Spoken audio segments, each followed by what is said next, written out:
Hello ပထမဦးဆုံးကျမနာမည်ကလူလွန်းလို့ခေါ်ပါတယ်ကျမဗမာလူအရင်ပြောမှာဖြစ်ပါတယ်ကျမတို့အခုချိန်မှာတည်တင်းသွန်းဆောင်မှာဖြစ်ပျက်ခဲ့တဲ့ကိစ္စတနိုင်ငံလုံးမှာလည်းကြားသိနေလောက်ပြီထင်တယ်ကျမတို့ချင်းပြည်နယ်ဟာဆိုလို့ရှိရင်တကယ်ပဲဘယ်လိုပြောမှလဲနိုင်ငံကြီးကစားတဲ့နေရာမှာအကောင်းဆုံးနေရာလားတော့မသိဘူးပေါ့နော်ဒါပေမဲ့ကျမတို့အထဲမှာတယောက်နဲ့တယောက်ဒီလိုတွေးထူးခြင်းတယောက်နဲ့တယောက်တစ္ဆာဖောက်ခြင်းခံလိုက်ရတဲ့ချိန်မှာကျမတို့တကယ်ပဲရင်ထုမနာဖြစ်ခဲ့ရတယ်။ဘာကြောင့်ဒီလောက်တောင်များကျမတို့ဖြစ်ခဲ့နေရတယ်လဲဆိုတော့ကျမနည်းနည်းပြောချင်တယ်ပေါ့နော်။ဘာလဲဆိုလို့ရှိရင်အခုစစ်တာနာသိမ်းတာတော့မှန်တယ်ဟုတ်ပါတယ်ကျမတို့ကဒီလူပဲနေခဲ့တာအနောက်ဆုံးကြတော့ခုနအမတွေပြောသွားတယ်လို့ပေါ့နော်ကျမတို့ဇုံမီးတွေကဇက်တာတွေဆိုတဲ့ကျမတို့ဇုံမီးလက်နဲ့ကင်တစ်ဖွဲ့ရှိတယ်အပါတီဆိုလို့ရှိရင် ZCD ရှိတယ်ရှင်တို့ကကျမတို့ကိုချင်းဆိုပြီးတော့ခေါ်ပြီးမဲ့လေကိုဟာနဲ့ကိုချင်းလို့မခေါ်ကြပဲနဲ့ဇုံမီလို့ခေါ်ချင်းဖြစ်ပါတယ်မြန်မာပြည်မှာလည်းဒီဥပမာကချင်ပြည်နယ်ရောက်လို့ရှိရင်ကချင်ပြည်မှာလည်းသူတို့ကချင်လူမျိုးမရှိပါဘူးသူတို့အချင်းချင်းခေါ်ဝေါ်တာရှိကြတယ်ဂျိန်ဖို့လောဝလက်ချိတ်စသဖြင့်သူတို့အချင်းချင်းကကချင်ဆိုပြီးတော့မခေါ်ကြပဲနဲ့အများတော့ကချင်လို့ခေါ်တယ်မတိတဲ့လူကအဲ့ဒါလူပဲကျမတို့ချင်းမှာလဲရှင်တို့ပြောနေတဲ့ချင်းတွေဆိုတာချင်းတွေလို့ပြောနေပြီမဲ့ကျမတို့ကိုခေါ်တဲ့ချိန်မှာဇုံမီလို့တုံချင်းဖြစ်ပါတယ်အခုနိုင်ငံရေးအကြောင်းပြချက်နဲ့ချင်းနာမည်ကိုအလွဲသုံးစားပြီးတော့ကျမတို့ဇုံမီတွေနေတဲ့ဖက်မှာ CNF အပေါင်းအပါတွေကကျမတို့ဇုံမီတွေနေထိုင်တဲ့နေရာဖက်မှာတမင်းတကစစ်လာချီပြီးတော့ဒီ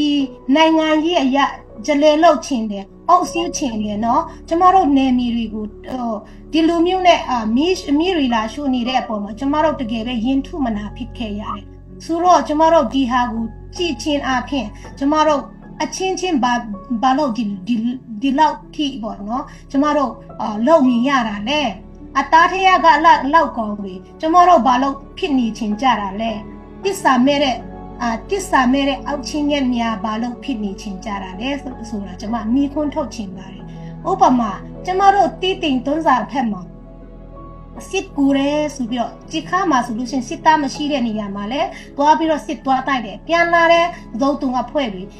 ဝမ်ပန်းတကနဲ့ကျူဆူနေကြတယ်နော်ဇုံတုံကဖွဲ့ပြီး CNN နဲ့ပါလာတဲ့လူကျမတို့ Facebook ပေါ်မှာတွေ့လာတယ်မှတ်ထားကြပါကျမတို့ကတော့ရှင်တို့လို့တလူလိုက်လောက်နိုင်မှာမဟုတ်ဘူးနော်ဒါပေမဲ့ကျမတို့ကခရစ်ယာန်ကြီးဖယားသခင်ရှိတယ်ရှင်တို့နယ်မြေဖက်မှာကျမတို့ကတည်င်းကောင်းလာပြောတယ်နော်ကျမတို့ကတည်င်းကောင်းလာပြောတယ်ဤဝင်ကြီးလေးတရားလာပြောတယ်ရှင်တို့လာပြီးတော့မဖိတ်မခေါ်ပဲနဲ့ဧည့်သည်စူးကြီးနဲ့ရောက်လာပြီးတော့ကျမတို့အိမ်တွေကိုမီးလာရှုနေတာ哦ရှင်တို့မရက်ဆက်လွန်ဘူးလားတစ္ဆာမဲ့တာမရောက်ဘူးလားမိဘတွေကဝမ်ပန်းတကနဲ့ကျူဆူနေတဲ့ချိန်မှာကျမမျက်ရည်တောက်ကြနေတယ်။ဘာလဲဆိုတော့တစ်ချိန်တုန်းကကျမတို့ယုံကြည်ခြင်းမျိုးစိကျဲခဲ့တဲ့လူတွေအဲ့ဒီမှာလာပြီးတော့မျိုးစိလာကျဲတဲ့လူစဉ်းစားလိုက်ပါကျမတို့အသက်ပြီးတော့ယုံကြည်ခြင်းနဲ့မျိုးစိတသက်ဆွန့်ပြီးတော့အဲ့ဒီမှာမြုပ်တဲ့လူတွေရှိတယ်နော်။ငါးစဆီယမ် CCOC တုန်းကတတိယမှာပါငါးစဆီယမ်တွေဘုံခောက်ခံတွေအဲ့ဒီမှာချင်းပြည်နယ်တောင်ပိုင်းဖက်မှာဤဝင်ကြီးလေးတရားကြောင့်အသက်ရှုံးတယ်နော်အခုချိန်မှာရှင်တို့ကဘယ်လိုမျိုးနဲ့ကျမတို့ဖက်မှာအသက်လာရှုံးနေရတယ်လေစဉ်းစားလိုက်နေကြုံမှုနဲ့လာရှုံးတာတခုမှုနဲ့လာရှုံးနေရရှင်တို့သားသမီးတွေရဲ့ဓမြမှုနဲ့လာရှုံးနေတာအဲ့ဒါဖယားသခင်ကကြည်ဖြူပါမလားစဉ်းစားကြည့်ပါတစ္ဆာမဲ့ရမရောက်ဘူးလားတစ္ဆာမဲ့တာမရောက်ဘူးလားအဲ့ဒါကျမဖယားတရားနဲ့ပဲပြောနေတာနော်ကိုကအမိဘတွေကစုတောင်းထားတဲ့ကိုသားသမီးတွေရန်သူတိုက်နေတဲ့ချိန်မှာနိုင်ဖို့စုတောင်းတယ်နင်ရှင်တို့ရဲ့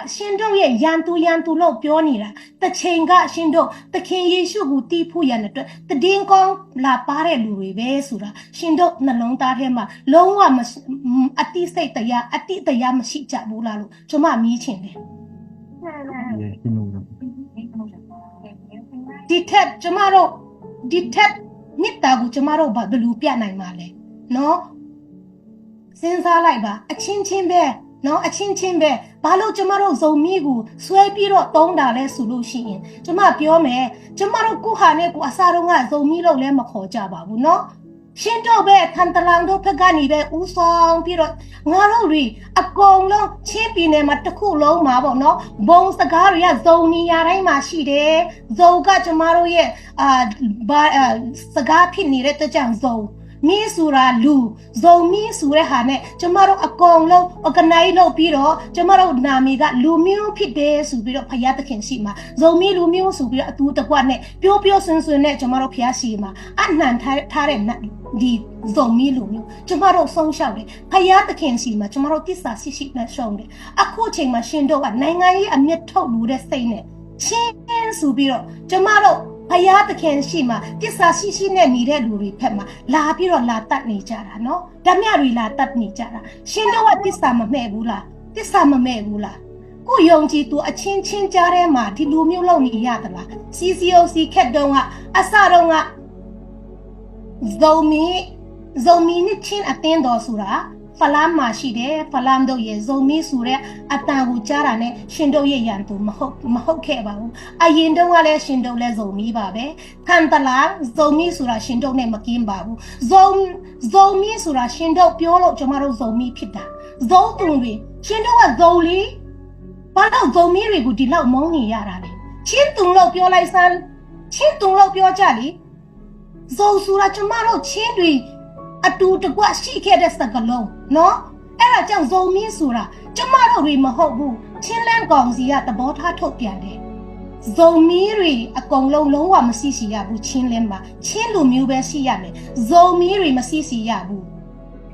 တက်တာရယ်ဆိုတာဇုံမီးလက်နဲ့ကြိုက်တက်ဖွဲ့လည်းမရှိစီရဘူးဆိုပြီးတော့ကျင်းဝါတယ်အန်ဇူဂျီကထောက်ထားတယ်ဇုံမီးလူမျိုးမရှိတော့တဲ့အချိန်မှာရှင်တို့လည်းမရှိတော့တဲ့အချိန်နဲ့အတူတူပဲဖြစ်မယ်ရှင်တို့တွေအားလုံးတည်သွားတဲ့အချိန်ဇုံမီးတွေအကုန်လုံးတည်သွားတဲ့အချိန်နဲ့အတူတူပဲဖြစ်မှာဇုံမီးတွေဖယားသခင်ရဲ့ကြီးစိုးတော်ကြောင့်ကဘာတီတရွေ့ဇုံမီးတွေကျမတို့ရှင်တန်လှုပ်ရှားနေကြမှာဖြစ်ပါတယ်။ဘာဖြစ်လို့ကျမတို့နိုင်ငံရေးအမျက်ထုတ်လို့တဲ့စိတ်နဲ့ကျမတို့လာပြီးတော့ကျမတို့နေရာမှာအိမ်တွေမြင့်ရှုတယ်ဟို CNF တန်းစာတွေပြောတယ်အိမ်သူတို့လုံနေတာအကုန်လုံးပြန့်နှံ့ဒီနေတဲ့ချိန်မှာကြတော့ဘာပြောလဲဆိုတော့ကျွန်တော်တို့ဘိုက်စာလုံးလုံးအိမ်တွေဖောက်ထုတ်ပြီးတော့တဲ့အဲ့ဒီ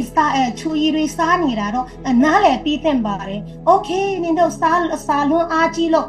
ဟုတ်ပြီနင်တို့ကအဲ့ဒီချူရီမုတ်တွေယူဖောက်တာပေါ့ဒါမဲ့ပိုက်ဘာမှသူတို့လူထားတဲ့ပိုက်ဆံတွေရောဘာဖြစ်လို့မထားခဲ့တာလဲစဉ်းစားစရာပဲနော်ကျွန်မမြည်ချင်တယ်နော်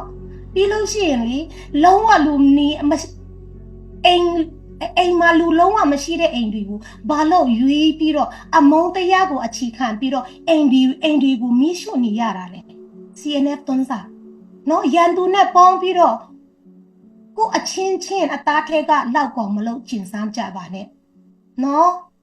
ကိုအမျိုးကိုရန်လူပြုတ်တဲ့လူကောင်းစားမှာမဟုတ်ဘူးဒီဓမ္မတရားတစ်ခုကိုဂင်ထားပြီးတော့ဘာလို့ရှင်တို့ကဒီလောက်ထိလှုပ်ရှားနေရတာလဲနော်ဒီလောက်ထိရက်ဆက်နေတာလဲအခုတွန်းစားဘယ်သူမှအကြောင်းတက်လို့မရတော့ဘူးနော်အဲ့ဒါရှင်တို့ကြောင့်ရှင်တို့ရဲ့သားသမီးတွေအနာဂတ်ကိုတစ်ခုလုံးကိုမတွေးတော့မစင်ကျင်ပဲနဲ့နိုင်ငံရေးအမျက်ထုတ်လို့တဲ့စိတ်နဲ့ဒီလူမျိုးနဲ့တော့ဒီစီခံမှာမဟုတ်ဘူးကျမတို့ပြောရမယ်အနိုင်ချင်းခံနေတဲ့ဘဝကငြိမ်နေလို့မရတဲ့အတွက်ကြောင့်ကျမတို့အမျိုးသမီးတွေဒီလူမျိုး speak out လုပ်ချင်းဖြစ်ပါတယ်စီယံအဖွဲ့လည်းကျမပြောချင်တယ်ဇုံမီနာမည်ကိုမကြိုက်လို့မရဘူးနော်ကျမတို့အဲ့လိုမျိုးနဲ့ကျမတို့လေရန်တိုက်လို့မရဘူးစီစံဆိုတာလေဇုံမီပဲချင်းပြည်နယ်တစ်ခုလုံးမှာနှစ်ချင်းတွေကလာပြီးတော့ရှင်တို့ရွာမှာပဲလေဖယားသခင်ရှိမှဒီနာမည်အပ်ထားတာဘာလို့အခုကြမှာဇုံမီတွေကိုအဲ့လိုမျိုးနဲ့ရန်သူတွေနဲ့ပေါင်းပြီးတော့ဇုံမီတွေကိုမုန်းတီးချင်ကြတာလေထုကလာရွာမှာဖယားသခင်ရှိမှအဖွားတွေကယုံကြီးနတ်နဲ့အပ်ထားတဲ့နာမည်ဘာလို့ဒီလောက်ထိမုန်းနေရတာလဲနော်ကိုပြန်စဉ်းစားကြည့်ကြပါကျမတို့အကုန်လုံးကဇုံမီဆိုတဲ့နေရာအောက်မှာနေတော့က ဘယ်လောက်ထိပြောစရာကောင်းတယ်လဲမြင်ရောင်ကြည့်ပါမြင်ရောင်ကြည့်ကြပါဟာခါတငယ်ချင်းတွေနော်မတူပီဖက်ကတငယ်ချင်းတွေ ZBC အောက်မှာ ZBC ဓမ္မတချင်းပုံလုံးတီးကြမယ်နှစ်ပေါင်း60 80ကျော်ကျမတို့ထိမ့်သိမ်းလာခဲ့တာဘယ်လောက်ပြောစရာကောင်းတယ်လဲနော်ပြန်မြင်ကြည့်ပါအချင်းချင်းကိုနေရမှာပဲကိုနေကြပါဣသရေလတို့လည်းဖယားသခင်ကသူတို့အမျိုးတွေနဲ့သူတို့အမျိုးဆက်နှမျိုးကိုနေရာချပေးထားတဲ့နေနေမိတ်တွေတတ်မှတ်ထားပြီးတယ်ကျမတို့နေနေမိတ်တွေဘာလို့လာကြော်ချင်ကြတာလဲစဉ်းစားကြပါနော်ကျေးဇူးပြု၍နောက်ဆုတ်ပြီးကြပါကျမတို့ငူနေတဲ့ချိန်မှာရှင်တို့ကပျော်ပြီးတော့နေနေတာဖယားရှိတယ်ကျမတို့အကုန်လုံးတော့ပြန်ဆက်နိုင်မှာမဟုတ်ဘူးဒါပေမဲ့ကိုစိုက်တဲ့အတိုင်းပြန်ရိပ်ဖို့ဖယားသခင်ရဲ့နှုတ်ကပတ်တော်လာတယ်အဲ့ဒီအတိုင်းခံရတဲ့ချိန်မှာတော့မခံရခင်မှာနောင်တတရားနဲ့ဖယားသခင်ရှိမှာအမြန်ဆုံးဒုထောက်အနှံကြပါဘာဖြစ်လဲဆိုတော့ဇုံမီဆိုတဲ့စကားလုံးကိုလေဖယားသခင်ကကောင်းကြီးပြီးလာတာနဲ့အမြအမြင်ကတ်ကြတာလူတွေကဇုံမီဆိုပြီးတော့ဘာလဲဆိုတော့ဖယားရဲ့လူမျိုးဖယားကကောင်းကြီးပြီးချင်လို့ဒီဇုံမီဆိုတော့စာရာနဲ့အပေါင်းအပါတွေအရန်ဖြစ်စည်းချင်ကြတာတကယ်ဖြစ်စည်းချင်ကြတယ်မဘာလို့လဲဆိုတော့ကောင်းကြီးရမယ်ကောင်းကြီးဒီဇုံမီလူမျိုးဇုံမီနာမီကိုကောင်းကြီးပြီးတဲ့ကြောင့်စာရာရဲ့အပေါင်းအပါတွေကဖို့ဖြစ်စည်းဖို့ရတဲ့အတွက်လာတယ်တိုက်ဖို့ရတဲ့အတွက်လာတယ်ကျမတို့ဇုံမီတွေကိုနိုင်ငံတကာခေါ်ပြီးတော့နော်အမျိုးမျိုးသူတို့အားကိုးနေတဲ့ NZZ ကိုလည်းအားကိုးထားတယ် NZZ ကလည်းလာပြီးတော့ကျမတို့ကိုလာတိုက်တယ်နော်NZZ ကျမတို့ချင်းပြည်နယ်ကိုကျေးဇူးပြု၍ထိမ့်နဲ့ကင်တွယ်ပြီးကြပါကျမတို့ချင်းပြည်နယ်ကိုကောင်းထိမ့်နိုင်ရင်တော့တနိုင်ငံလုံး